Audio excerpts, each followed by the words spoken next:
Hi, my name is Julie Cruz-Gadan. I've been teaching for 23 years in grades 2 through 5, and I'm currently working on my master's degree to become a reading specialist. During my career and my graduate study, I've researched a great deal about the components of reading. I'd like to share a brief overview of these components and how they connect to writing. You will walk away with an instructional strategy for each component as well. Lastly, I would like to briefly discuss the importance of assessment and progress monitoring, and I will give you strategies to help you track your students' progress. The 5 components of reading are phonics, phonemic awareness, vocabulary, fluency, and comprehension. They're separate components but work together to foster students' reading abilities, so they all need to be part of the reading curriculum. Phonics is the connection of different sounds with different letters or groupings of letters. It is the foundation of the reading process. It allows students to connect the symbols they see on the page to language. Phonics allows children to understand the whole words without sounding out each individual letter. Ultimately, this leads to reading fluency. Students are able to read faster without having to stop and process every single letter. Phonics connects to writing as students learn to spell sight words and practice writing them. In a phonics literacy center, students can sort picture cards by the letters they start with, then write the words next to the pictures. Another strategy for teaching phonics is to use magnetic letters or bags of letter tiles for students to manipulate to make words. For example, changing the initial sound from cat to sat and then mat, and then later changing the ending sound in cat to cap or cab. Phonemic awareness is an understanding of how individual phonemes or sounds can be manipulated to create words. Students need this auditory understanding and awareness of phonemes before they can make sense of the words on the page. Teachers can begin teaching phonemes by developing awareness of syllables and then rhyming. Next, students should develop an awareness of initial and then final sounds. Eventually, they will be able to move to the ability to blend and segment words. Elkin boxes are a great strategy to help students represent the sounds and words according to the number of phonemes represented. Students will start to see that words can have more letters than phonemes. Phonemic awareness connects to writing as students create rhymes. During a read aloud, the teacher can ask for a word that rhymes with a word in the story. For example, in a story about a queen, the teacher can ask for a word that rhymes with queen, and students may come up with green. After doing multiple examples like this, children can begin to write their own rhymes. Vocabulary is the range of words a student is able to understand and use in context. Students' vocabularies grow as they are read to, and as they read on their own. The larger a student's vocabulary, the more confident they will be when reading unfamiliar text. When they come across unknown words, students with strong vocabulary figure out these words based on context clues. A rich vocabulary leads to stronger writing.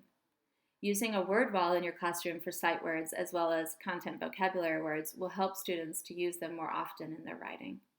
One strategy for building vocabulary using context clues is to use closed sentences that leave out the key vocabulary being studied. Students must use context clues to help determine the correct word to finish the sentence.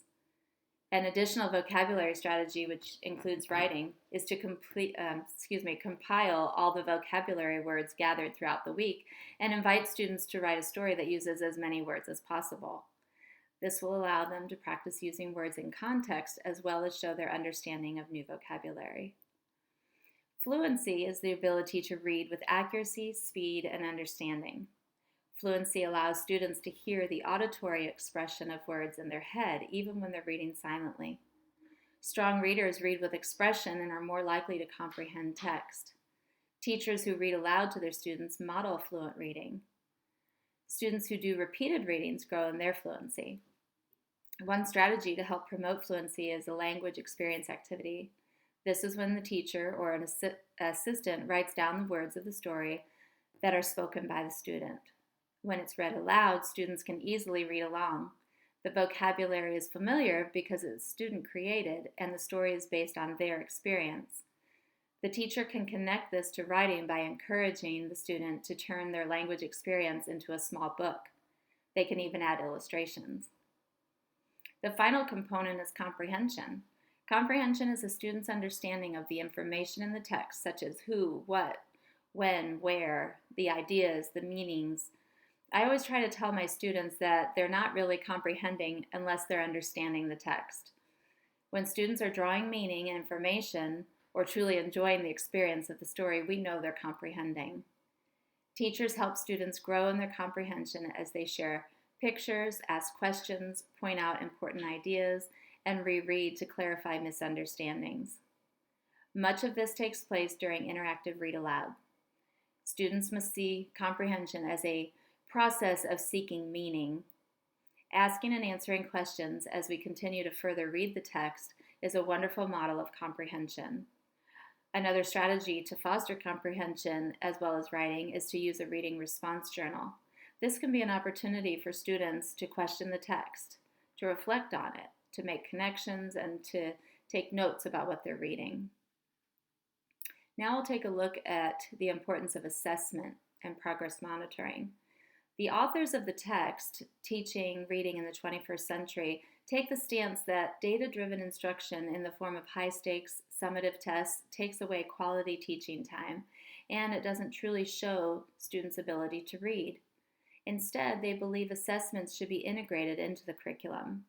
They should be natural, unobtrusive, and infrequent. If a child is making good progress, the teacher will see this through their classwork and discussions. When students struggle, we need to take a closer look at their reading to see what might be done to help them. So, true assessment is a collection of samples of student work and teacher notes. We must know our students' abilities and be able to speak to them. This is authentic assessment. The teacher who is with students day in and day out is in the best position to monitor their ability. Progress monitoring can take many forms. You can track your students' progress using anecdotal notes. Some of the best information comes from simply observing our students. Running records are another way to track student progress. Reading conferences allow you to explore the comprehension of individual students as well. Writing portfolios help teachers see changes in students' skills and track their progress during the year. There are many ways that teachers can collect evidence about students' knowledge and progress. Once this information is collected, it needs to be organized in order to share it with parents at conferences or in phone calls. This data will help you guide your instruction and help you plan for meeting the individual needs of your students. As a reading specialist, I can help support students and teachers. When teachers are planning lessons and need assistance with trying a new concept, I can model a lesson or coach the teacher on strategies that they can try. I can assist teachers with phonemic awareness, testing, and small group instruction for struggling readers. A wonderful online resource to support teachers with their struggling readers and writers is readingrockets.org. This site has articles, strategies, and videos to support teachers in a variety of topics related to helping our struggling readers. Thank you for joining me this afternoon, and I do look forward to working with you and your readers in the future.